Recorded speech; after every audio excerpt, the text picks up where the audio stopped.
No Rest for the Wicked arrives in early access this week, providing our first glimpse at Moon Studios' latest project. I've been a longtime fan of the Ori games developed by Moon Studios, two of my personal favorites from the last console generation even, and was curious to see what this new style of game could bring to the table. After all, Ori turned the platforming/Metroidvania style of game on its head, offering a powerful, fresh experience that's difficult to forget. With No Rest for the Wicked, Moon Studios has returned with a similar goal, this time for action RPGs. So over the past couple of weeks, I've had an opportunity to dive in myself, exploring this compelling, painterly world while learning its systems, and I wanted to share with you my initial thoughts on the game leading up to its early access launch. That's right, this is still just an early access release, something new for the studio. But that's not something you would necessarily think when you first play the game. It's already a beautiful, polished experience. No Rest for the Wicked couples a stunning visual design with game elements inspired by titles such as From Software's Souls games, Blizzard's Diablo, and even Animal Crossing, while bringing its own unique elements to the table. So as we dive into it, think of today's video as a first look at No Rest for the Wicked, early access if you will. We'll discuss the presentation, the game design, and take a sneak peek under the hood. So let's get into it.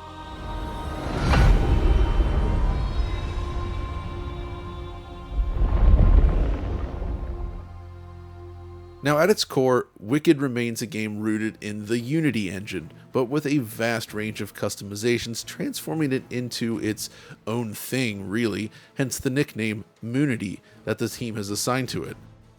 This, however, is only used for the game's presentation layer, the graphics you see on screen basically. Game logic, however, is handled by a new simulation engine, which includes a fully deterministic 3D physics system designed for networking, which the game will feature at a later date by the way. The 3D deterministic physics system, along with other features, were created from scratch, but it is all built on top of Exit Games' Quantum Engine. What makes this dual setup work so well is the division between rendering and simulation. Basically, this means that input responsiveness is separate from the actual rendering frame rate. So if you're playing on a lower end platform, something like the Steam Deck, let's say, at 30 frames per second, or even less technically, the game can still feel as responsive as a game running at 60 frames per second or more. The key here is that the game feels very responsive to play, which is absolutely necessary given the high-speed combat within. The visuals themselves, however, quickly become the star of the show and likely the first thing you'll notice. To begin with, I suggest playing this game on an HDR display, as the game does support this from day one. This is key because we at DF have largely considered Ori and the Will of the Wisps to be the gold standard when it comes to HDR in a video game. The actual in-game HDR is superb and just as intense and engaging as Ori. If you have an HDR display, it makes a gigantic difference, so you should definitely use it if you can. Wicked is presented from a top-down perspective like many other action RPGs, but offers a unique visual identity that elevates the presentation. We've often heard the phrase, "looks like a painting in motion," applied to various games over the years, but I feel this descriptor has never been more apt than it is here. No Rest for the Wicked genuinely does exhibit a true hand-painted appearance. There's moments that resemble pre-drawn 2D backgrounds at first glance, that is, until the camera begins to move, revealing its true 3D nature. It's stunning. But making an isometric game like this brings with it serious challenges as well. How do you convey a sense of scale to the player when the camera's always tilting down, while also retaining visibility? Well, this is one of the key features that the team at Moon has focused on heavily, and the selected path is what they call the curved world. Inspired by Animal Crossing no less, the idea is that the entire 3D map is gently curved away from the player, so you can kind of see over the horizon. This increases the overall draw distance and helps increase the sense of scale, but it required a full rework of things such as the calling system, lighting, geometry processing, and more, so it's a big addition. For this video, I received several behind the scenes clips directly from Moon Studios, but since this is just a preview, there will be a lot more to follow in a much more detailed video after launch. Beyond that, the lighting in this game is entirely real time without relying on any baking. This is key to the game's dynamic lighting system, which ensures that the world is constantly shifting around you as you play. By combining this with high quality SSAO, great soft shadows, and other techniques, it really brings that world to life. In this shot, they're quickly altering the time of day and the weather conditions in order to showcase the amount of variety possible in a single scene. This is all possible due to the fully real-time lighting. One of my favorite features though is what Moon calls the flashlight system. So watch carefully as we walk around the environment and you should note a gentle light surrounding the player. This in itself is nothing new, but what's more important is how it influences the shadows and the pathing around the player.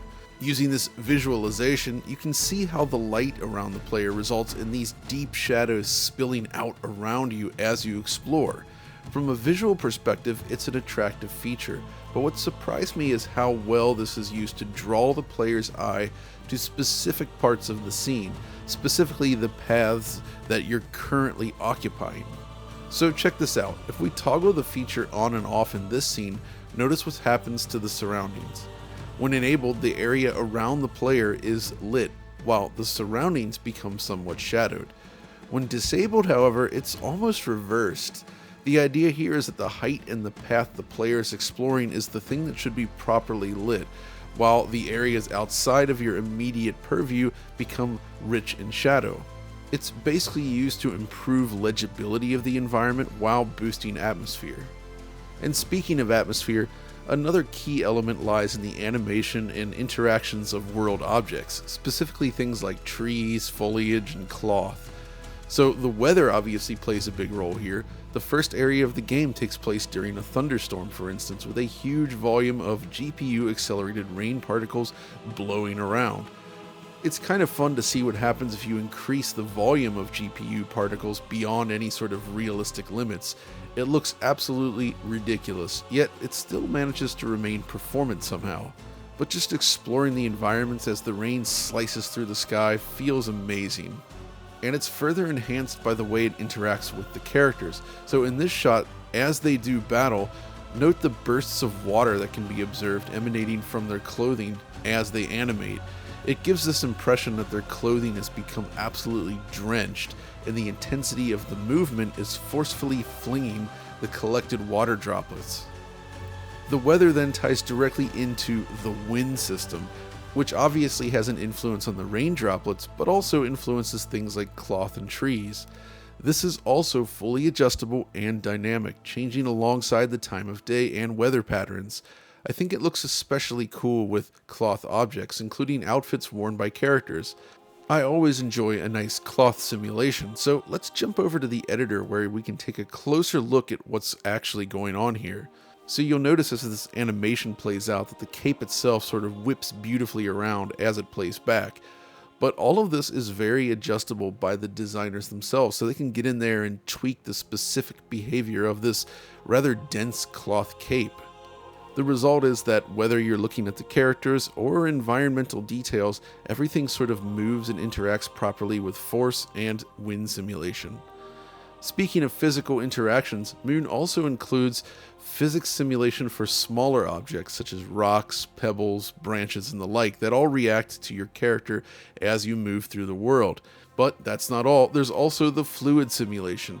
This is applied to things such as water, smoke, fog, and the like. You can see it here in this cutscene as the character breaks through the smoke, right? This looks great. It's also evident here in this scene as this fire rages just before the player. It looks excellent. But of course, all of this is interactive as well, and using this test level, we can get a sample of how it works at a larger scale. They've basically defined these volumes which swirl and react to the forces exerted by the player as you run around, which helps to create some very dynamic scenes. The point is, the sheer amount of motion on display really brings the world to life in a way that I found really engaging. It's just as lively as the 2D Ori games, yet manages to do all of that in full 3D at a larger scale, while also being significantly more interactive. Oh, and I'd be remiss if I didn't mention motion blur. I love motion blur in games, but I understand why people generally don't like it. It often blurs camera motion, making it difficult to see. With Wicked, however, they've taken a different approach. Not only does motion blur work independent of the frame rate, but the way it's applied ensures that it's mainly visible on large exaggerated animations. So you get all the benefits of per object motion blur, but you don't have blurry camera movement. It's a superb implementation. What's interesting though is that Wicked is still an early access game, so the team is working on additional effects that aren't currently in the game. For instance, they're experimenting with actual dynamic streams of water. The beach scene, for instance, does not currently feature this, but you can see here what it might look like when implemented. There's even a dynamic mud system that's currently in development where walking through these thick bodies of mud actually displaces the terrain as you trudge through it. Hopefully these find their way into the game, but it does give you an idea of how this is all very much still in progress. But hopefully this gives you a nice taste of the visuals, because there's really just a lot going on here. Beyond what I've mentioned, there's the painterly texture work, the beautiful rim lighting that integrates the characters seamlessly into the world, and all the other various tricks and techniques. It just comes together beautifully. My only real complaint centers on the camera. So the actual camera work itself is really good. It's very dynamic, it's framing the action in an interesting way. It's much better than the usual rigid isometric camera we often see in these types of games. The problem I have with it, however, is the way it calls or interacts with various bits of scenery. As it nears the edge of the map, for instance, it fades out geometry in a way that can look a little awkward at times. Now, it helps ensure that the action remains visible, but it feels a little sloppy when large chunks of scenery just sort of pop in and out of view as you play. Beyond this, the Moon guys also shared this sneak peek into the construction of a single frame.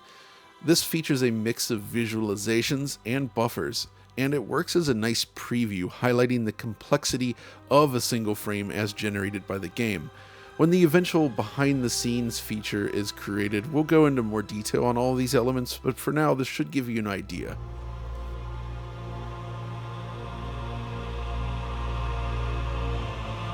But okay, if you're interested in checking out the game on day one, you're also probably wondering about the options and performance. You see, while No Rest for the Wicked is indeed planned for console release, the current early access build is available only on PC at the moment.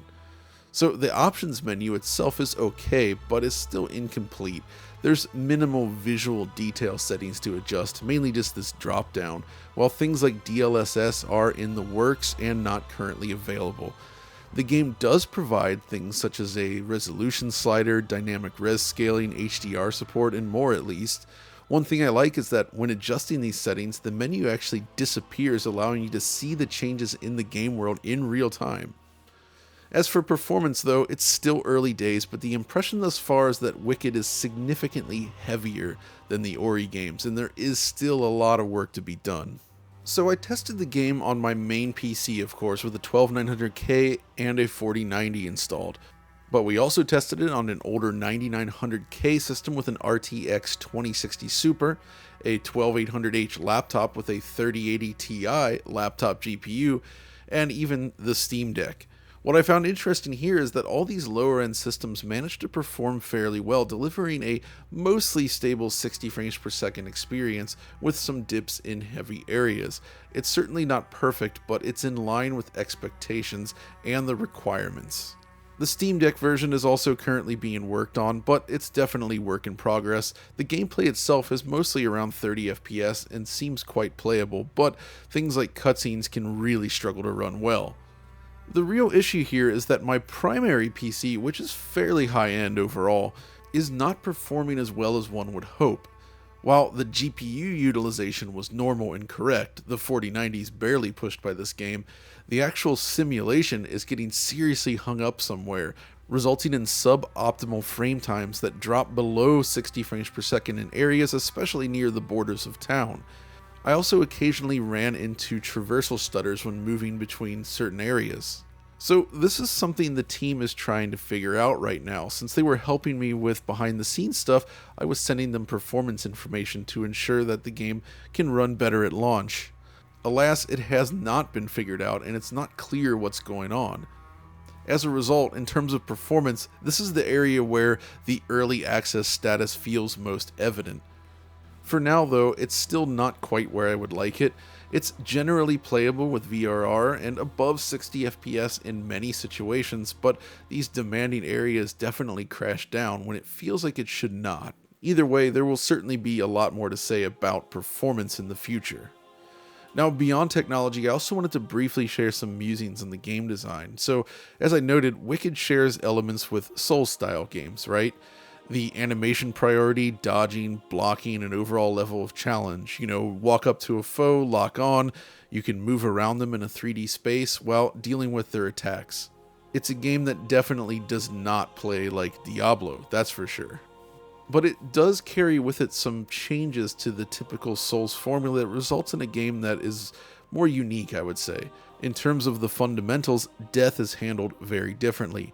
Enemies, for instance, do not respawn when you die, and instead seem to reappear over time. Secondly, health items do not replenish, you'll need to find or make them, and you do not lose your experience either, so that whole gameplay loop has completely changed. Furthermore, Wicked features a proper town to explore called Sacrament. There's a ton of NPCs to interact and talk with, and things to do here, including side quests you can accept. It's a gigantic, multi-level city that feels very unlike what you typically see in these Souls-like games. This is perhaps where it feels closest to a more traditional action RPG like Diablo. But the sense of scale and verticality is certainly unique. In addition, the overall gameplay just feels extremely responsive and satisfying. In its current state, it does recommend playing with a gamepad, but I found it perfectly playable with a mouse and keyboard.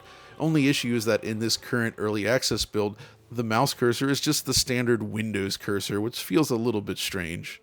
But I'm told they are working on adding an actual bespoke mouse cursor.